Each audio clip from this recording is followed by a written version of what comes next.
வணக்கம். திசைகளின் 10 மணி செய்திகள். ஒண்டிக்கு ஒண்டி அடித்துக் கொள்ள RSN ராயரை நாடாளுமன்றத்துக்கு வெளியே அழைத்தார் புண்டாங் MP. நாடாளுமன்ற கூட்டத்தொடரில் கடந்த சில நாட்களாக பரிகத்தன் நேஷனலின் பாஸ் MP அவாங் அஷிமிற்கும் ஜாசேகா ஜெலுத்தோங் MP RSN ராயருக்கும் இடையில் கடுமையான வாக்குவாதங்களும் மோதல்களும் ஏற்பட்டு வருகின்றன. இந்நிலையில் அவர்களுக்கு இடையிலான கடுமையான சர்ச்சைக்கு மத்தியில் ஒண்டிக்கு ஒண்டி அடித்துக் கொள்ள RSN ராயரை நாடாளுமன்றத்துக்கு வெளியே வரும்படி அந்த பாஸ் MP இன்று அழைப்பு விடுத்தது மக்களவையில் பெரும் சலசலப்பை ஏற்படுத்தியது. இதனால் நாடாளுமன்றத்தில் ஆளும் கட்சி மற்றும் எதிர்க்கட்சி MPக்கள் மத்தியில் சுமார் 15 நிமிடம் பெரும் சலசலப்பு ஏற்பட்டது. 13வது மலேசிய திட்டம் மீதான விவாதம் நடைபெற்று வரும் வேளையில் கடந்த வாரம் மே 13 கலவர வார்த்தையை பாஸ் MP அவாங் அஷிம் பயன்படுத்தியது முதல் அவருக்கும் ஜெலுத்தோங் MP ராயருக்கும் இடையில் தொடர்ந்து கடும் வாக்குவாதம் நிகழ்ந்து வருகிறது. இந்நிலையில் மே 13 கலவரம் வார்த்தையை பயன்படுத்தியதற்காக தன்னை மன்னிப்பு கேட்க வைத்துவிட்ட ராயருக்கு எதிராக கடுஞ்சொற்களை அந்த பாஸ் MP பயன்படுத்தி வந்த வேளையில் இன்று இருவருக்கும் இடையில் கடும் வாக்குவாதமும் மோதலும் ஏற்பட்டது.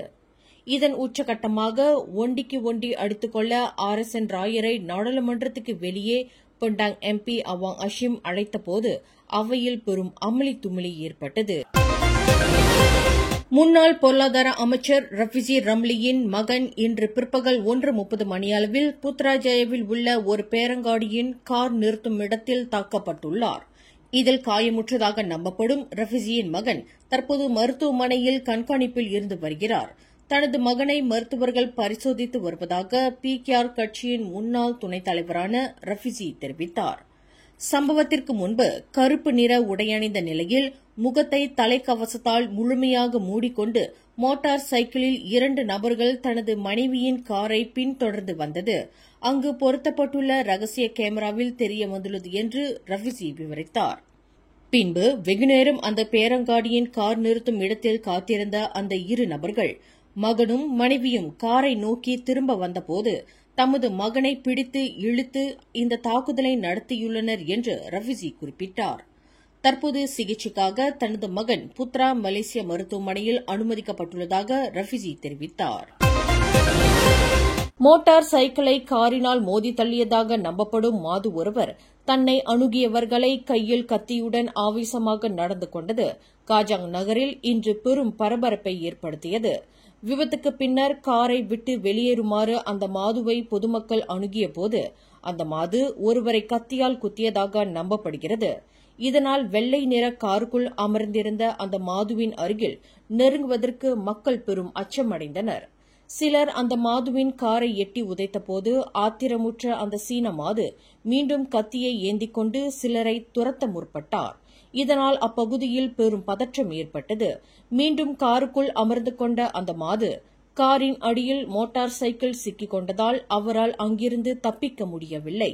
இந்நிலையில் அவ்விடத்திற்கு விரைந்த மோட்டார் சைக்கிள் ரோந்து போலீசார் அந்த மாதுவை லாவகமாக பிடித்து கை விலங்கிட்டு சாலையில் அமர வைத்தனர்.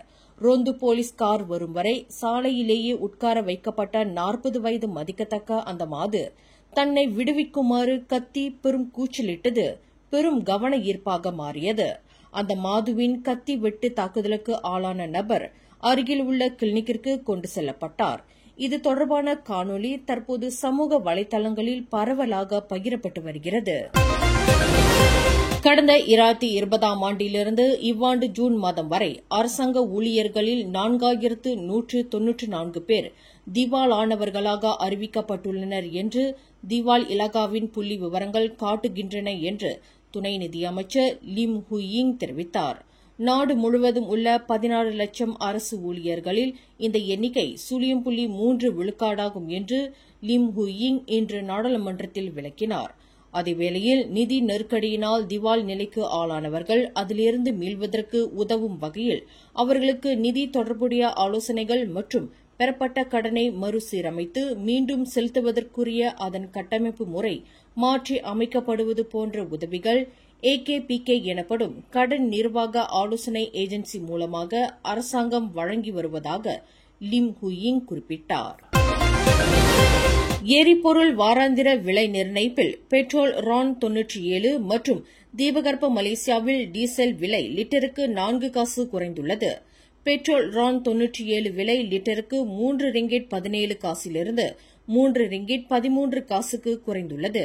தீபகற்ப மலேசியாவில் டீசல் விலை 2 ரிங்கிட் 94 காசிலிருந்து 2 ரிங்கிட் 90 காசுக்கு குறைந்துள்ளது. பெட்ரோல் RON 95 விலையில் எந்த மாற்றமும் இல்லை. அது தொடர்ந்து லிட்டருக்கு 2 ரிங்கிட் 5 காசுக்கு விலை நிலைநிறுத்தப்பட்டுள்ளது என்று நிதி அமைச்சு ஒரு அறிக்கையில் தெரிவித்துள்ளது. வர்த்தகர் ஒருவர் தனது வியாபார தளத்தில் ஜாலோர் கமிலாங் கொடியை தலைகீழாக கட்டிவிட்டார் என்பதற்காக கபாலா பத்தாஸ் பெர்தாமில் உள்ள அந்த வர்த்தகரின் கடையின் முன் ஆர்ப்பாட்டம் நடத்துவதற்கு திட்டமிடப்பட்டுள்ள பேரணியில் மக்கள் திரள வேண்டாம் என்று பினாங்கு மாநில போலீஸ் தலைவர் டத்தோ அசிசி இஸ்மாயில் அறிவுறுத்தியுள்ளார்.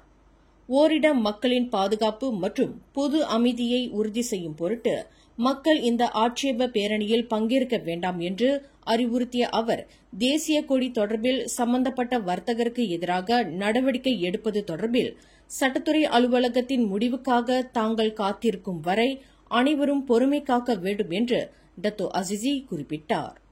அம்னோ இளைஞர் பிரிவு தலைவர் டாக்டர் அக்மால் சாலே தலைமையில் அந்த கடையின் முன்புறம் ஆர்ப்பாட்டம் நடத்தப்படுவதற்கு சிலர் திட்டமிட்டுள்ளனர் என்று அறியப்படுகிறது. இந்த ஆர்ப்பாட்டம் தொடர்பில் தங்களுக்கு தகவல் அளிக்கப்பட்டு இருப்பதை டத்தோ அசிசி உறுதிப்படுத்தினார். பொது அமைதிக்கு குந்தகத்தை விளைவிக்கும் வகையில் யாரும் சட்டத்தை கையில் எடுத்துக் கொள்ள வேண்டாம் என்று அவர் வலியுறுத்தினார்.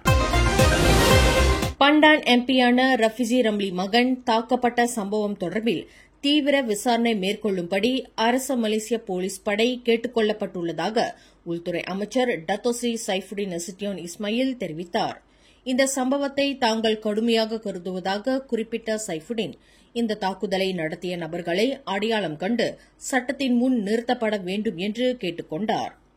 இதுகுறித்து தாம் நேரடியாக தொடர்பு கொண்டு ரஃபிசியிடம் கேட்டறிந்ததாக சைஃபுடின் விவரித்தார். சபா பப்பாரில் முதலாம் படிவ மாணவி ஜாரா கைரினா மரண விவகாரத்தில் மிக முக்கிய பிரமுகர் சம்பந்தப்பட்டுள்ளதாக கூறப்படுவதை புக்கிட்-அமான் போலீஸ் தலைமையகத்தின் சிஐடி இயக்குநர் டத்தோ குமார் முத்துவேல் மறுத்துள்ளார். மாணவியின் மரண விவகாரத்தில் எந்தவொரு மிக முக்கிய நபருக்கும் தொடர்பில்லை என்பதை போலீசார் உறுதிப்படுத்தியிருப்பதாக டத்தோ குமார் குறிப்பிட்டார். மாணவி ஜாரா கைரினா மரணம் தொடர்பில் சில முக்கிய விவகாரங்களை பள்ளி தலைமை ஆசிரியர் மற்றும் கட்டொழுங்கு ஆசிரியர் மூடி மறைத்திருக்கிறார்கள் என்று கூறப்படுவது குறித்து கேட்டபோது அது குறித்து தாங்கள் விசாரணை நடத்தி வருவதாக அவர் மேலும் கூறினார். நீதித்துறை ஆணையர்களாக 23 பேர் இன்று புத்ராஜயா நீதித்துறை கட்டடத்தில் பதவி உறுதிமொழி எடுத்துக் கொண்டனர். நீதித்துறை ஆணையர்களாக நியமிக்கப்பட்டவர்களின் மலேசிய வழக்கறிஞர் மன்றத்தின் முன்னாள் தலைவர் டத்தோ அப்துல் ஃபாரிட் அப்துல் காஃபூரும் ஒருவராவார். அவரை தவிர இதர 14 வழக்கறிஞர்கள் நீதித்துறை ஆணையர்களாக நியமிக்கப்பட்டவர்களில் அடங்குவர். 2006ஆம் ஆண்டில் மங்கோலிய முன்னாள் அழகி அல்தான்துயா ஷரிபு கொலை வழக்கில் குற்றவாளி என்று தீர்ப்பளிக்கப்பட்ட முன்னாள் அதிரடி போலீஸ்காரர் அசீலா ஹட்ரி சார்பில் ஆஜரான வழக்கறிஞர் ஜே குல்தீப் குமார் நீதித்துறை ஆணையராக நியமிக்கப்பட்டுள்ளார். அனைவரும் நாட்டின் தலைமை நீதிபதி டத்தோ வான் ஹமட் ஃபாரிட் வான் சாலே முன்னிலையில் பதவி உறுதிமொழி எடுத்துக் கொண்டனர். காலங்காலமாக தோட்டத்தில் வேலை செய்து கொண்டிருக்கும் தோட்ட பாட்டாளிகளுக்கு வீட்டுரிமை சட்டத்தை PSM கட்சி தனது வழக்கறிஞர்கள் மற்றும் நிபுணர்கள் மூலம் தயாரித்துள்ளது. இச்சட்டத்தை பயன்படுத்தி தோட்டப்புறங்களில் உள்ள பாட்டாளிகளுக்கு வீடுகளை கட்டிக் கொடுக்க கோரி இன்று நாடாளுமன்றத்தை நோக்கி 500க்கும் மேற்பட்ட தொழிலாளர்கள் படையெடுத்தனர். PSM கட்சி தலைவர் டாக்டர் ஜெயக்குமார், துணைத் தலைவர் அருட்செல்வம், வழக்கறிஞர் பவானி உட்பட பலரும் இதில் கலந்து கொண்டனர். பேனர்களை ஏந்தி தோட்ட பாட்டாளிகள் நாடாளுமன்றத்தை நோக்கி நகர்ந்தபோது காவல்துறையினர் அவர்களை முன்னேற விடாமல் தடுத்து நிறுத்தியதாக கூறப்படுகிறது. அப்போது இரு தரப்புக்கும் இடையே கடுமையான வாக்குவாதம், தள்ளுமுள்ளு ஏற்பட்டது. ஒரு கட்டத்தில் அருட்செல்வம் கீழே விழுந்தபோது தோட்ட பாட்டாளிகள் அதை தாங்கிக் கொள்ள முடியாமல் கூச்சலிட்டனர். நாங்கள் தோட்ட பாட்டாளிகள், எங்களை ஏன் தடுத்து நிறுத்த வேண்டும் என்று கூறிக்கொண்டே அவர்கள் முன்னேறினர். இறுதியாக தோட்ட பாட்டாளிகள் நாடாளுமன்ற முன் கேட் கதவு வரை வந்து நின்றனர். அப்போது அடிலான் கட்சியின் பாசிர்குடாங் நாடாளுமன்ற உறுப்பினர் அசான் கரீம், சுங்கை சிப்போட் நாடாளுமன்ற உறுப்பினர் கேசவன், சிகாமாட் நாடாளுமன்ற உறுப்பினர் யுனேஸ்வரன் வந்து தோட்ட பாட்டாளிகளுக்கு ஆதரவு தெரிவித்தனர். எதிர்க்கட்சி நாடாளுமன்ற உறுப்பினர் தக்கியுடின் அசான் தலைமையில் சில நாடாளுமன்ற உறுப்பினர்கள் வந்து ஆதரவு தெரிவித்தனர். இப்போ பாராட் நாடாளுமன்ற உறுப்பினர் மற்றும் துணை அமைச்சர் குலசேகரனும் மகஜரை பெற்றுக் கொண்டார். மேலும் செய்திகளை தெரிந்து கொள்ள கீழே இருக்கும் பெல் பட்டனை அழுத்துங்கள். உங்கள் மகிழ்ச்சியை வெளிப்படுத்த லைக் மற்றும் ஷேர் செய்யுங்கள். தொடர்ந்து திசைகளோடு இணைந்திருக்க சப்ஸ்கிரைப் செய்யுங்கள்.